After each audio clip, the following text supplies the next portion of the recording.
In Chapter 9, we learned about quality management, which is a higher management concept because it applies to both organizations as well as projects. In Chapter 10, we are going to learn about a couple more higher management concepts, namely leadership and ethics.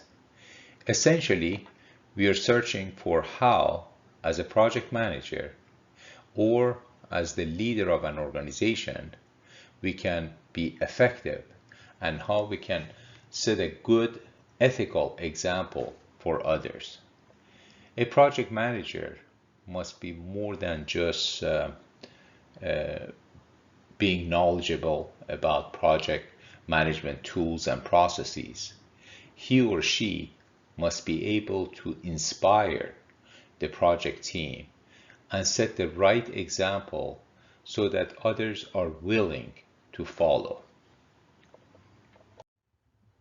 Our learning objectives for this chapter are to describe and understand various leadership approaches, leadership styles, and also get familiar with a very important leadership concept which ties to emotional intelligence. Um, Then we turn our attention to ethics. We discuss why it's important and some of the challenges associated with leading ethically. And we also discuss a process for making ethical decisions. And lastly, we talk about teams and work groups and the culture and diversity associated with teams and how to manage multicultural projects. Up to this point, we have been focusing on management in this course. So what are the differences between leadership versus management? We have to recognize that they're both necessary and they are complementary. They have some commonalities, common things that they both focus on, and there are, of course, things that are very different in management versus leadership. Typically, management is focusing on establishing policies, procedures, ensuring that there are tools available for people in an organization to carry out the work in a predictable, in a repeatable manner.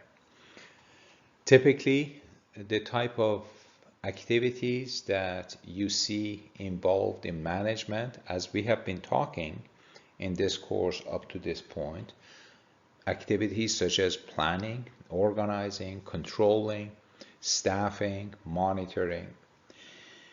On the other hand, leadership is focusing more on how to influence others so that a common goal can be achieved. So the type of things that are important to leadership are things such as vision,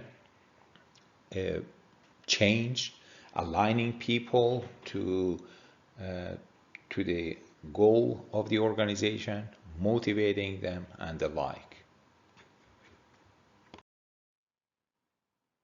This is a nice graph that shows the commonality between leadership and management, while it is also showing the different activities and focus that each of them have.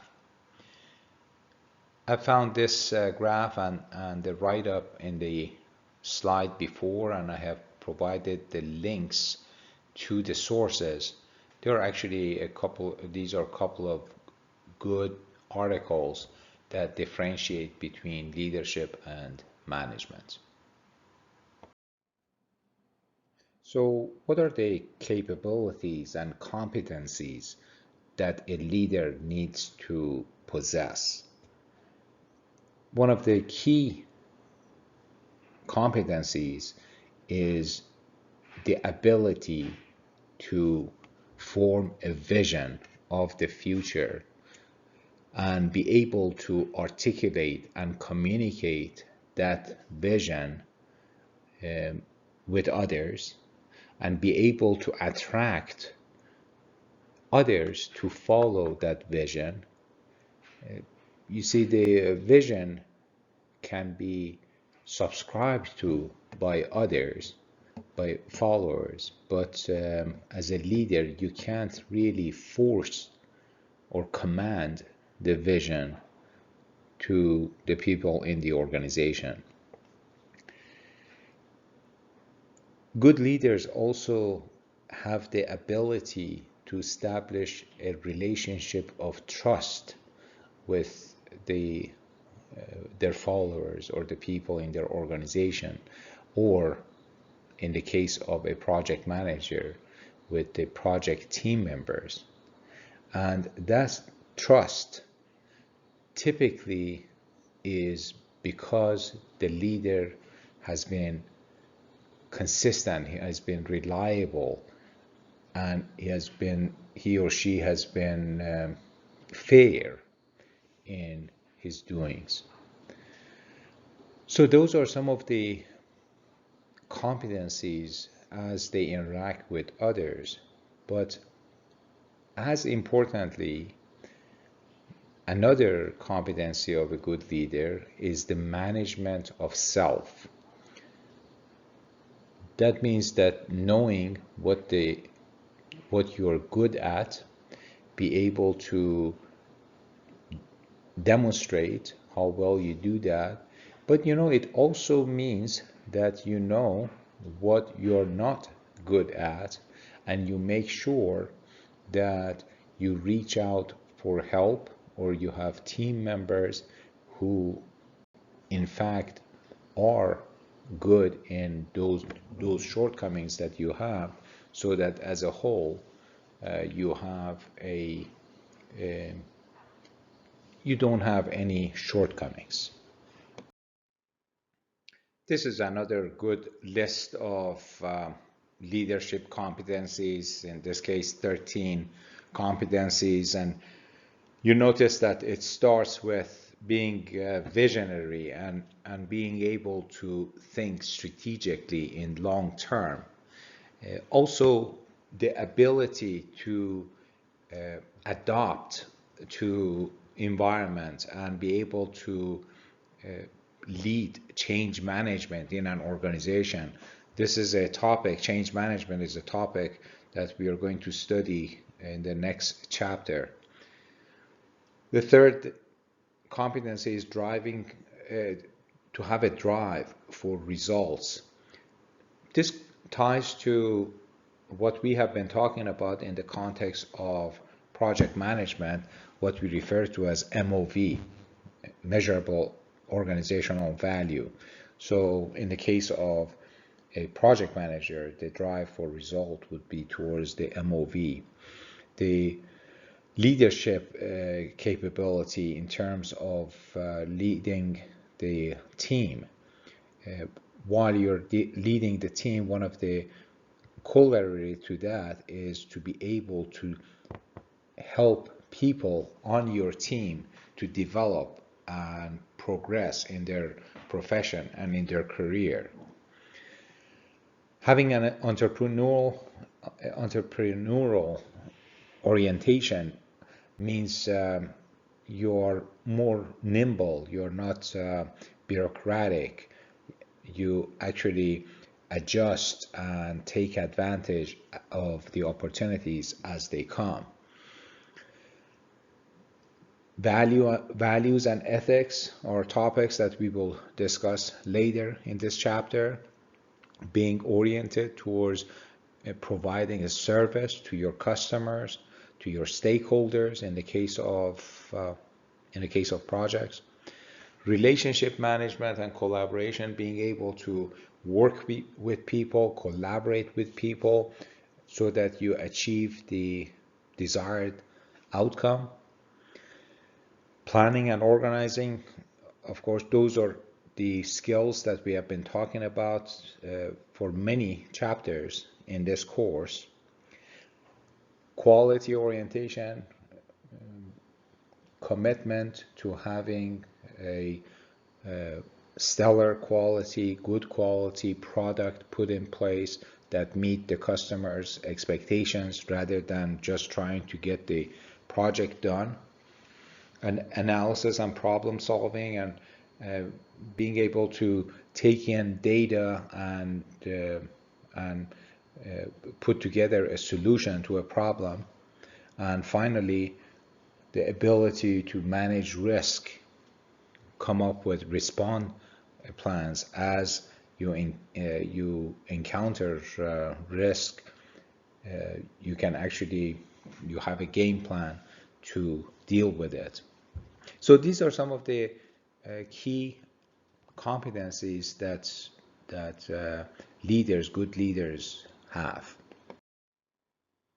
The leadership competencies we just looked at, sometimes referred to as hard skills. Contrasting that, there are some soft skills that leaders possess. These skills are their ability to feel things and sense things. For example, they have a good understanding of perhaps the business, the market, the organization, the world situation. They have a courage to always do the right thing, even when doing the right thing is difficult. For example, in some ethical situations that we are going to discuss later in this chapter. They have compassion, particularly compassion about what they do, about the people they interact with, the people that are part of their project. They have compassion about the goal of the project or the vision of the organization. They're respectful to the people that are within their organization, within their project, and they're genuine in doing and performing their true sense, the true self, rather than faking it. I think most people see through fake leaders very quickly. By the way, I have a link to a very interesting podcast by Freakonomics that talks about what does a CEO actually do. You may find this pretty interesting. The whole series of Freakonomics podcasts, I find them very interesting. This particular one has some tie with the topic that we are talking in this chapter. Kouzes and Posner have researched and written about effective leadership for more than 20 years. And what they have found is that leaders are not born. They are ordinary people who actually practice and learn leadership attributes and competencies. And looking at leaders, they have found 5 practices that would help others to become more successful as leaders. So let's take a look at these practices that they have identified, these 5 practices. The model that Kouzes and Posner proposed has 5 elements. The first one is model the way. Basically set an example as a leader. Second one is inspiring your organization or your team to a shared vision. Thirdly, challenging the process, that is questioning status quo and when warranted, change the process. Fourthly, enable others to act. This is the empowering of others to uh, take action and be productive. And the last one is encourage the heart, which is reaching out really to people's heart rather than just being logical on all aspects of the business. There is a short video about this that you can take a look at, but we actually will look at every one of these attributes separately in the subsequent slides. Now let's take a look at each of the 5 practices that are identified in Kouzes and Posner's leadership model. The first one is model the way. This is for the leader to set an example, to lead by example. People observe your behavior more than what you say, and you have to demonstrate your beliefs, and you best demonstrate your beliefs through how you behave. So modeling the way is a good way to really earn the right to lead others, and you also set an example of what as a leader you expect from others.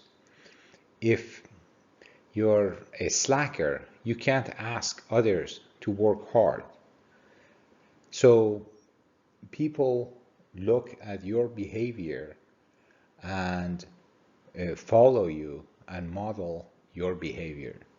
So that's the first practice. So looking at the 5 practices in this model, the first one is inspire a shared vision. This is critical for leaders to have an exciting vision that can inspire other people to commit to that purpose.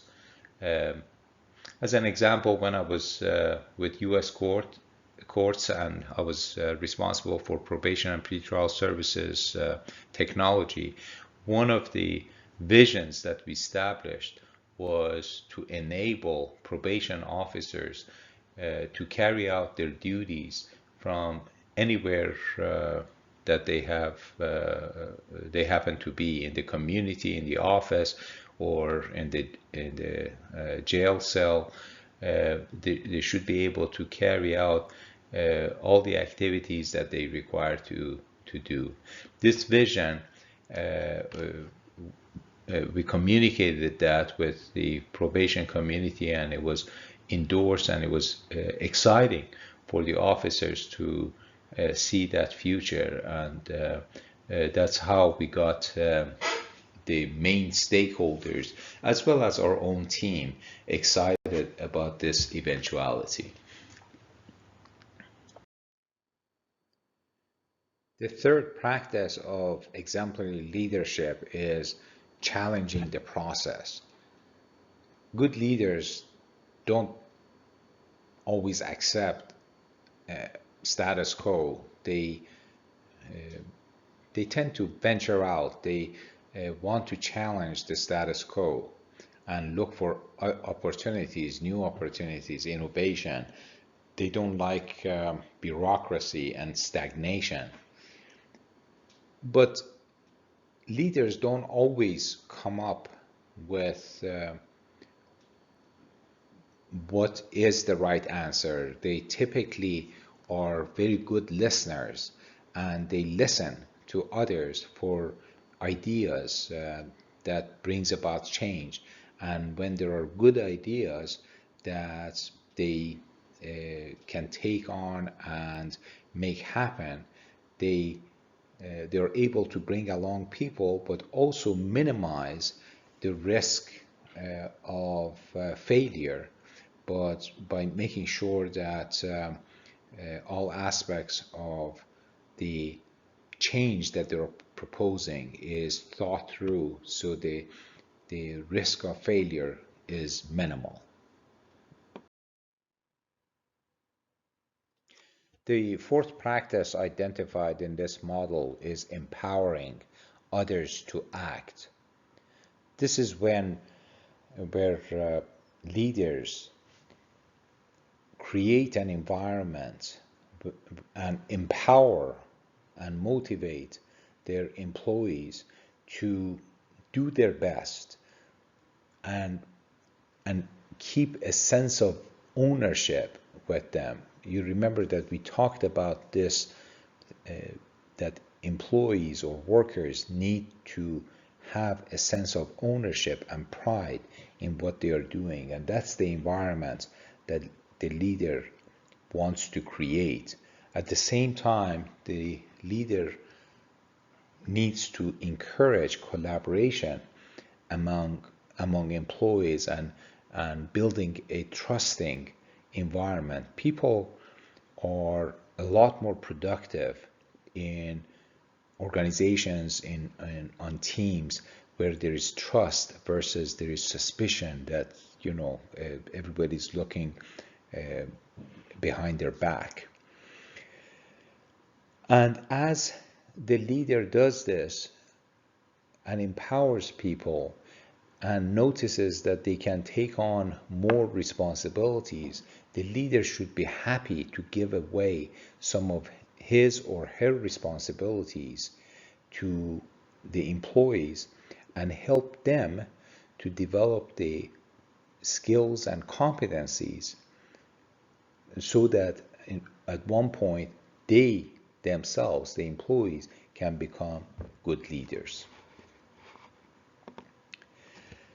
My own philosophy in this area is that a good leader needs to find the best employees, the best people to bring on the organization, share the vision, as we talked about, an exciting vision, and then let them loose, get out of their way so that they can do the best they can. And you would be surprised and you would be amazed of what people can do if they are empowered and if they are supported by their leader.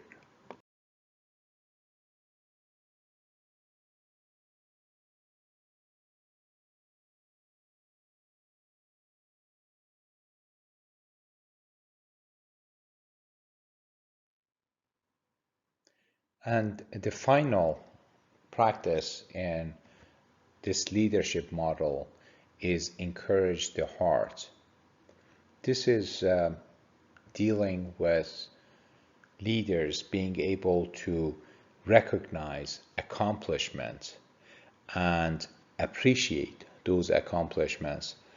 This can be in a public setting to recognize accomplishments of the team or accomplishment of individuals. There should be a link when that recognition is done for what performance is the person being recognized, and whatever performance or contribution to the goal of the organization or the project, that needs to be highlighted. And these can be extensive celebration, or in some cases a very simple thank you note to a person who has done or led a major effort goes a long way. These recognitions and celebrations need to be authentic, they need to be real, but they do help to build a strong team culture where performance is recognized and acknowledged and celebrated.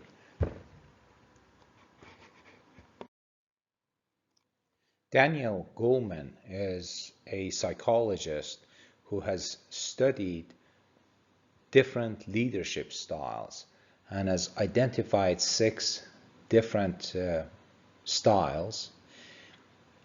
But what he also has noticed is that the best leaders do not have just one style. They possess many styles and they use the appropriate style depending on the situation they're dealing with.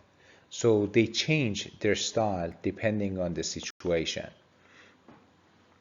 So it's a mix and match based on the leader's personal style as well as the situation that the leader is dealing with. The first style is coercive. It's basically a leader says, just do it the way I'm telling you. This style can be effective in a crisis situation. If there's an emergency, somebody has to yell, get out this way, and everybody has to follow. But it can also be ineffective in other situations where really there is no crisis, and it may have a negative impact in the organization. Typically, people would like to understand the orders or the commands or the direction they're moving towards.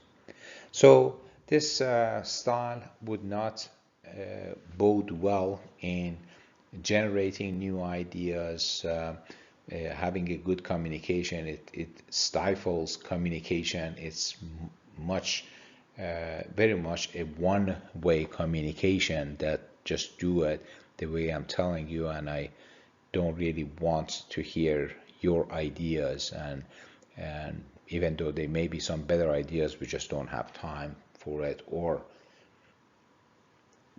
I know that this is the best way to do it. So it can be effective in some situations, and in many cases it's not very effective. Next is the authoritative style. This is when the leader would say, come with me. They paint a vision, they build enthusiasm around that vision, and they show how individual employees fit into that vision, into that picture. And they basically lay out the path to that objective or that destination, and empower people to get there in any way they can. This is good when especially an organization is off track and a leader is trying to pull it back and redirect the organization. It typically does not work well if the leader is experienced, or the leader is working with very experienced or subject matter expert team, and if the leader comes overbearing, this style would not work very effectively. Another style of management is affiliative style. This is when the leader believes that people come first. He or she tries to build a very strong emotional bond with people in the team, so that relationship can translate into the team being very loyal and being able to create some harmony. This style is particularly effective when the leader is trying to build a team and bring some harmony and trust and better communication to a team. And it does not work well when people in the organization need more structure, more direction. So in those situations, the over caring and over nurturing may be perceived as well, maybe everything is accepted by this leader, so it may promote mediocrity in performance. The democratic style is when the leader asks people, what do you think, when there is a decision to be made. So the leader is interested to hear the ideas from the different team members, and the leader would use this as building trust and also show respect to the opinion of the people on the team. So people would feel that they have a say in major decisions, and it works well when the leader needs to get the buy-in or reach consensus from others on the team. However, it does not work well if the team members are not experienced and they are not capable of providing sound advice to the leader. The next leadership style is pace setting. This is when a leader says, do it as I do it. So the leader sets the pace, set the standard for how the work gets done, and shows the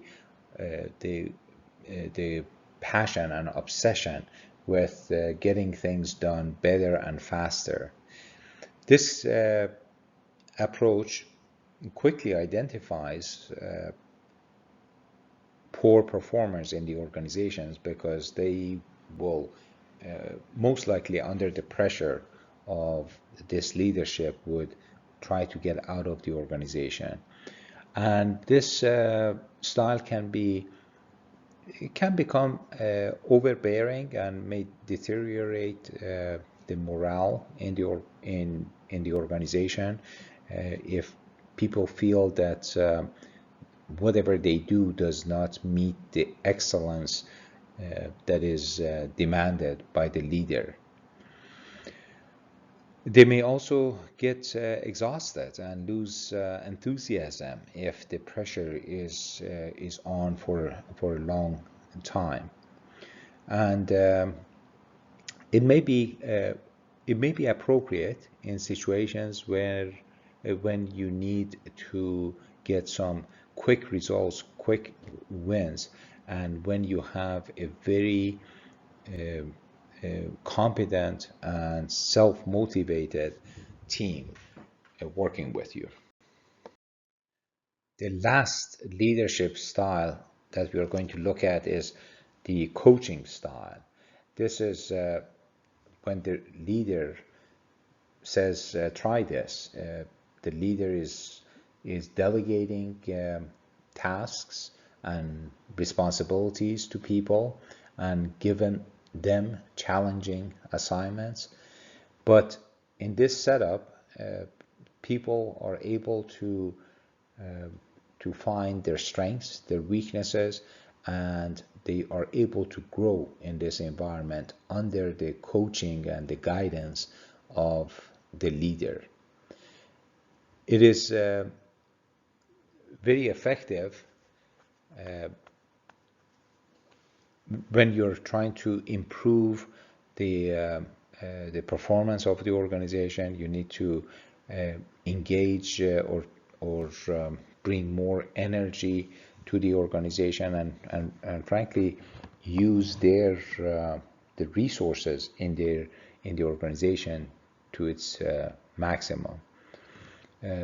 It is not a very effective style if people are resistant to change, if they are not interested or capable of learning new skills, and are not willing to try or be challenged on new tasks.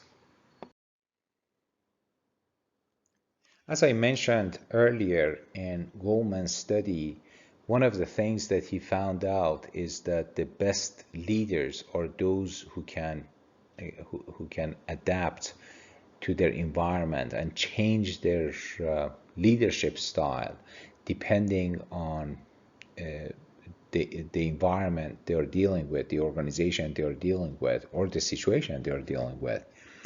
And the other thing that Goldman discovered was that this ability of people to be able to be in sync with what is going on around them, uh, which he calls emotional intelligence, is critical in them being able to understand the different environments, different situations, and be able to switch uh, to the style that is most appropriate for that situation. The understanding of emotional intelligence on my personal level is probably one of the biggest learnings and the biggest factor that contributed to my professional and personal success. Emotional intelligence includes four distinct capabilities: self-awareness, self-management, social awareness, and social skills. Now let's take a closer look at the four capabilities that are embedded in emotional intelligence. The first two are focusing on yourself, and the last two are focusing on how you interact with others. So looking at the very first one is being self-aware of your emotions, understanding your own emotions, understanding uh, your capabilities and assessing your capabilities, knowing what you're strong in and what are some of the weaknesses you have, so that you can adjust your expectations from yourself. Also, it's very important to have a positive feedback loop and positive reinforcement for yourself.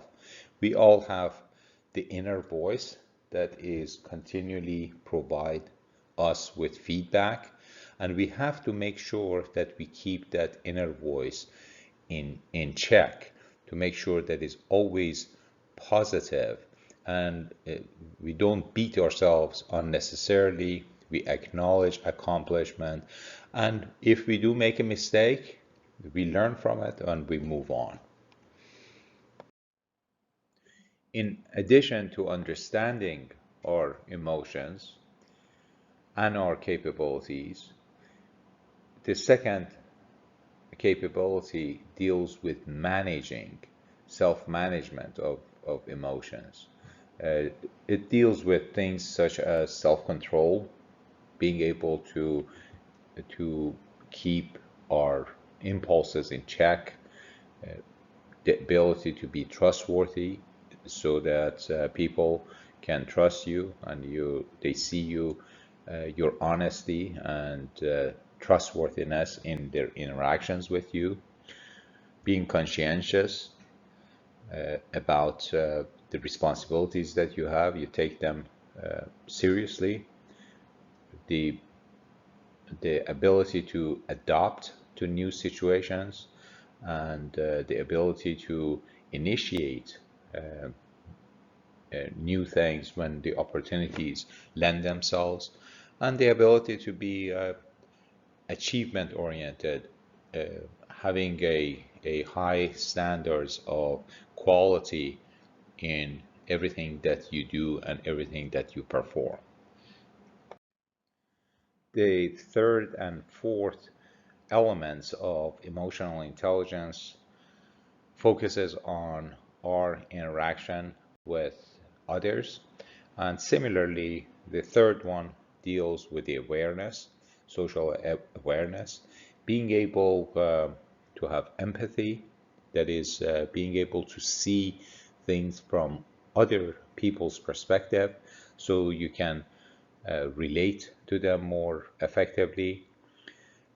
Similarly, being aware of the organization you're in terms of the current priorities, current events in the organization, being able to network with people, and also understand the organizational politics, and also having a focus on service and providing uh, customers with what they need and meeting their expectations. The fourth element of emotional intelligence focuses on your social skills and improving those social skills, such as the ability to have a visionary leadership and inspiring others, ability to influence and persuade others, ability to develop others by providing feedback and guidance, ability to communicate. That includes listening as well as communicating clearly, either in writing or orally, being a change catalyst so that you initiate new ideas and you lead and help people to move in new directions. The ability to manage conflicts. Conflicts are going to happen in any social settings, and how we deal with those make a huge difference. Being able to build bonds and cultivate relationship with people within the organization, with people outside the organization. In many cases, things get done because of those relationships. And if you have a wide network of people, you are able to accomplish a lot more than if you didn't. And of course, the ability to work in teams and collaborate. This is something that we have been working on in this course, and I hope you take it with you and continue to practice that in your uh, in your professional career as well. You may ask, can we actually improve our emotional intelligence? The answer is yes, you can, but like any other habit that we have formed, it takes a great level of effort to change our habits. Uh, how do we go about doing it? The best way is to find out where we are now by getting feedback from others in terms of how we are doing in terms of our leadership approach. Um, how do they want us to be, if any differently? Uh, and so that would lay a path for us of where we are and where we need to be, and then develop a plan and execute it. Just similar to many other things that we have done in project management. I do want to emphasize this concept of feedback and the fact that in this course you have had an opportunity to hear directly from your classmates in terms of your interaction with them, in terms of your leadership skills. This is something for you to really pay attention to, the attributes and the characteristics that others admire. You want to maintain them. The attributes uh, that you have received negative feedback, those are the ones that you want to plan to work on and improve. I mentioned to you earlier that I learned about emotional intelligence somewhat later in my career, and this is one area I wish I had exposure to and I had learned it from the very beginning of my career. So if this is something that you're interested in exploring more, I found a nice video that is made by Yale University, and it's about an hour, and it's very comprehensive in terms of covering the subject. So I have the link here for you to watch that video on your own. So how does ethics factor into leadership? Let's start by defining what ethics are. These are a set of moral principles, standards of our conduct or the conduct of an organization. Culture, on the other hand, is a set of shared beliefs and assumptions and values that we learn from a society or from an organization. So ethical conflicts or dilemmas come about when our ethical values are in conflict with the organizational culture. And as a project manager, as a leader, one of our responsibilities is to create and maintain an ethical culture in the organization. In many organizations, there is a process in place to introduce and orient and socialize the new people who join the organization with the ethics and the culture in the organization. These can be through formal training, or it can be by informal learning from others. In Chevron, for example, we had formal training about the Foreign Corrupt Act, which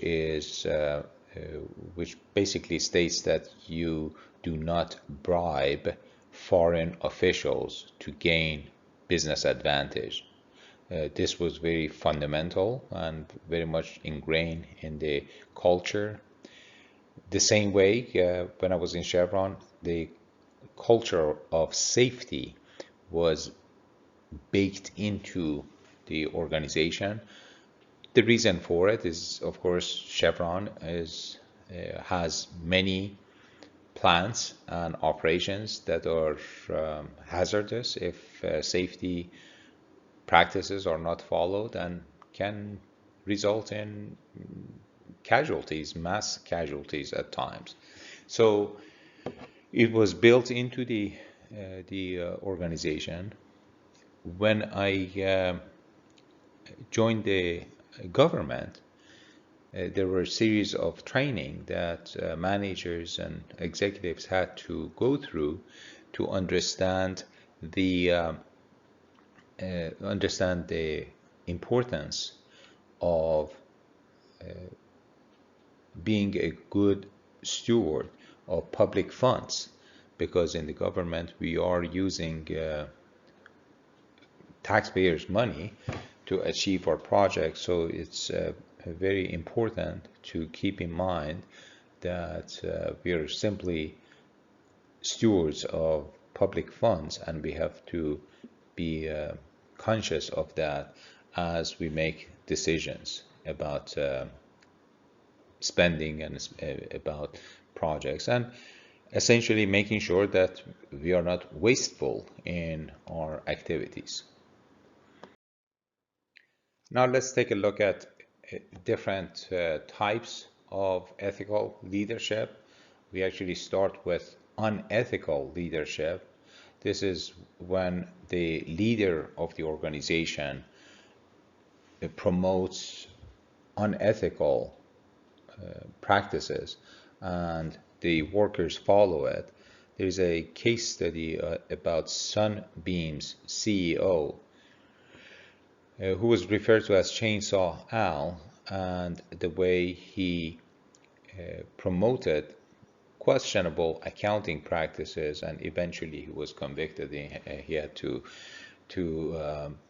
pay a large sum of settlement money to SEC, and he was banned to become an officer of a publicly traded company.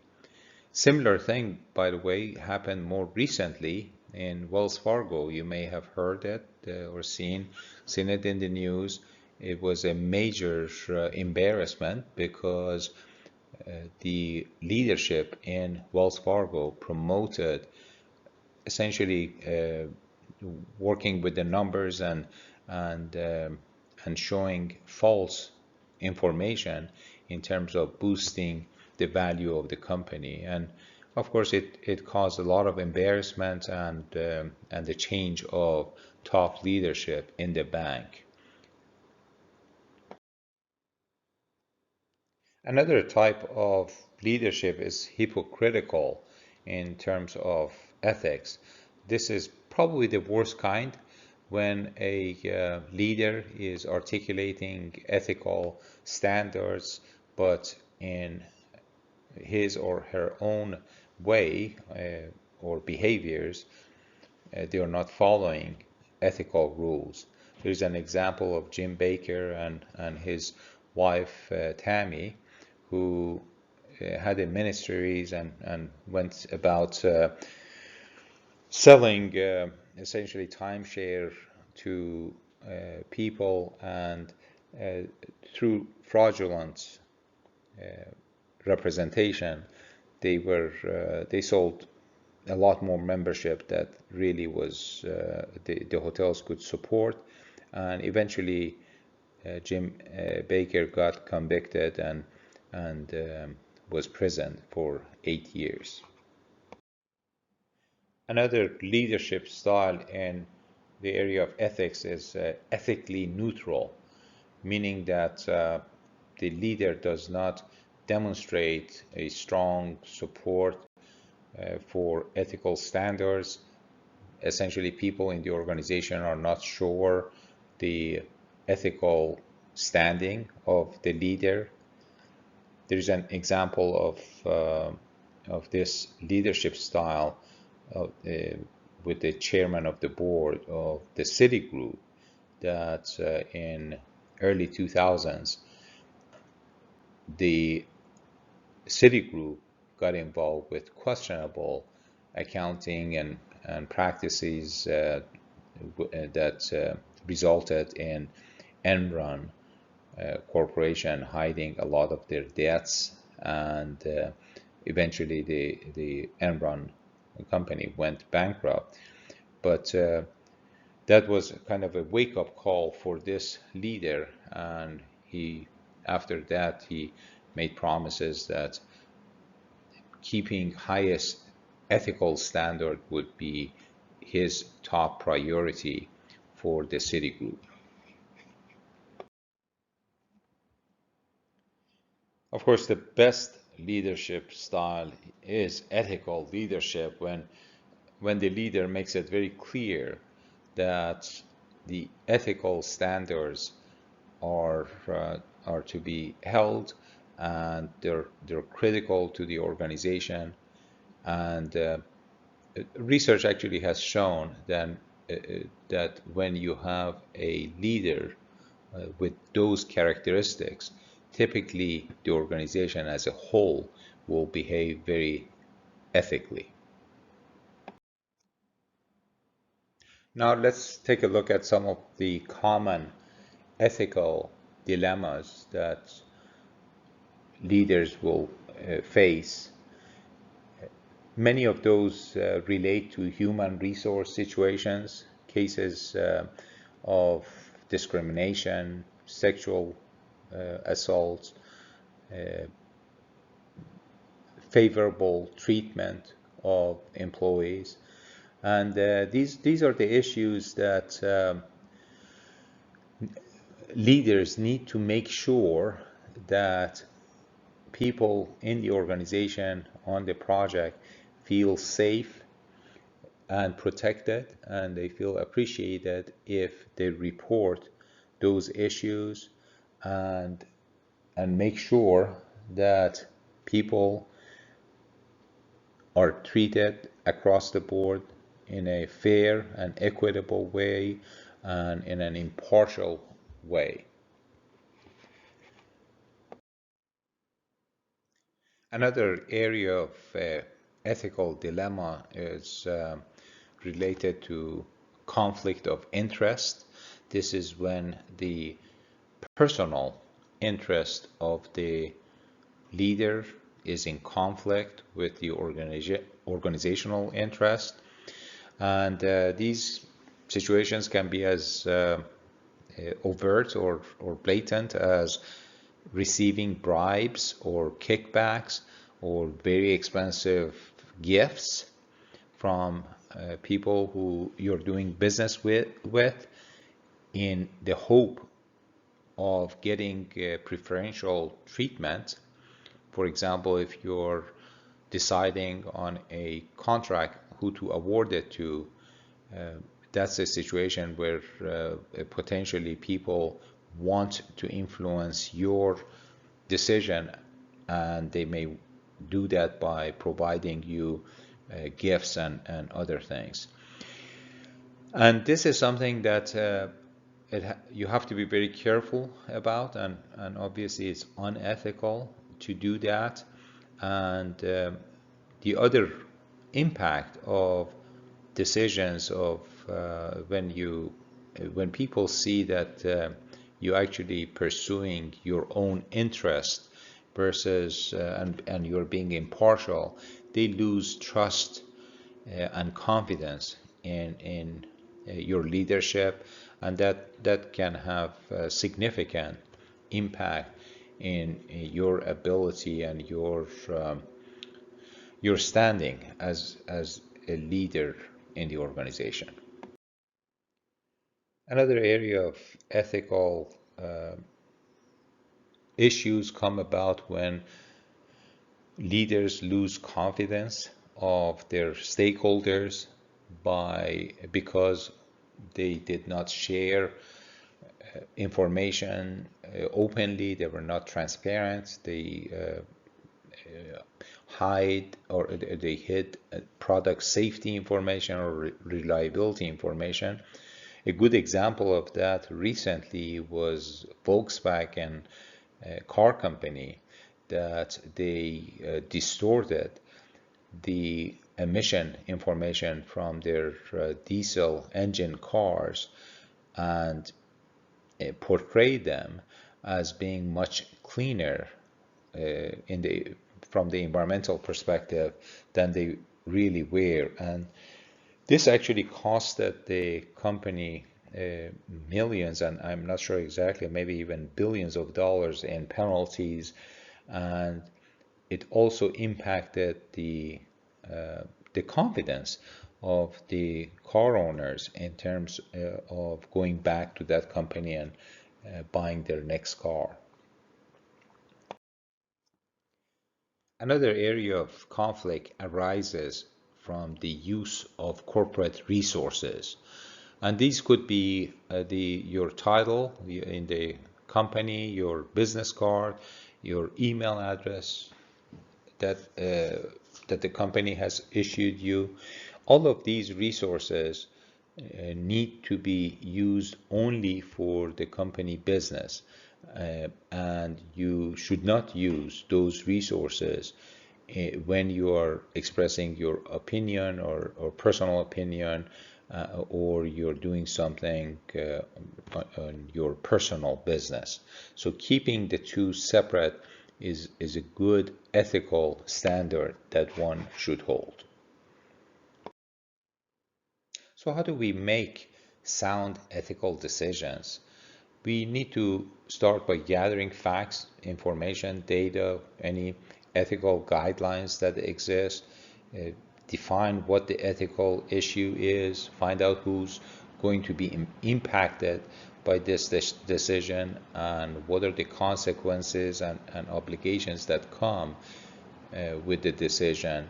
And finally, you need to consider your own character and integrity in making those decisions. One of my bosses early in my career shared with me a rule that I've held since, and I've made it my own rule throughout my career, and that is when I'm making a decision, I look at the decision and ask myself, if my decision in this particular area was published on Washington Post and it was a headline on the first page, would I be okay with this decision or not? It helps me to quickly figure out uh, what is uh, what is it that I really want out of this decision and the outcome of it. It's good to keep the ethical and legality issues in mind when we are dealing with various situations. And this chart is a good chart to sort out some of uh, the, the situations where it's a clear cut versus the ones that are not so clear. The situations that are ethical and legal, or unethical and illegal, they're usually pretty easy to make the decisions. It becomes a little bit more difficult when there are situations where it is legal but unethical to do certain things, or when it's illegal but it's ethical uh, to do certain things. This is typically less frequent. The situations here in the lower right are less frequent than upper left. The last topic that we discuss in leadership is how to create high performing teams. But before we get into that, let's first define what the real teams are and differentiate that versus working groups. A team, based on Katzenbach and Smith, is a small number of people with complementary skills who are committed to a common uh, set of goals, a common purpose, and a common approach for reaching those goals, and a, a, and a group of people who hold themselves accountable for achieving those goals. To contrast teams versus work groups in a work group, members interact to share information, to share their best practices or ideas, but they don't necessarily share a set of performance goals. They each have their own goals. There is no joint work product that is produced necessarily by work group, and there is not a mutual accountability in a work group. And working groups are viable in many situations. For example, when you form a study group, that's a good example of a work group, that you share information with each other, you share some of the key ideas, key nuggets that you have learned, so you help one another. But each of the members of a study group may have different performance goals in mind for their study. In their study of real teams, Katzenbach and Smith found that teams generally flourish when there is a clear set of goals, clear set of objectives for the team. That's why we have been emphasizing the clarity of measurable organizational value, MOVs, as a way to gel and bring the team together throughout the project. And sometimes when this very basic idea is overlooked, teams fail when there is no clear purpose for the team being together. If that's not articulated well, most likely the team would fail. And the other thing they found was that many organizations, or in fact most organizations, reward individual achievements versus the team achievement. And this is something that, if you recall, we had some discussions when we were talking about quality management, and the organizations that focus on more of team accountability and team reward tend to promote stronger and higher performing teams. Katzenbach and Smith, they had some uncommon or non-intuitive findings from their studies as well. One was that when leaders established strong performance goals or stretch goals for the teams, it actually forced the teams to become a real team and become a high-performing team. Another thing they observed was that the high-performance teams are not that common, and in fact, if you have the opportunity to become a member of high-performing team, you realize how amazing that feeling is, and you probably remember that experience for the rest of your career. And one of the observations is that you quickly realize how much more a high-performing team can accomplish, and it's by far more than the sum of the things that individual team members could have accomplished themselves. Now let's talk about multicultural projects and the fact that many of the international projects, you would expect that you have representation of different cultures. When I was on the Tengiz project in the Republic of Kazakhstan with Chevron, we had people from many cultures involved in that project. We had a large contingent of British and Australian folks working with Chevron. We had contractors from Turkey, from Hungary. So there were many different cultures, many different languages, and of course we had a continual interaction and involvement of Kazakhs in the project. So it's pretty much understood and pretty much expected on an international project. You would have that diversity. But the fact is that today in many of our domestic projects, we also have a multicultural representation on our team, and leading and managing a multicultural team has its own challenges. Let's look at some of those challenges that multicultural projects bring about. The challenges in an international project may involve in the fact that people are in different locations and very often in different time zones. So as we discuss in the communication section, you actually have to be thinking about asynchronous communication.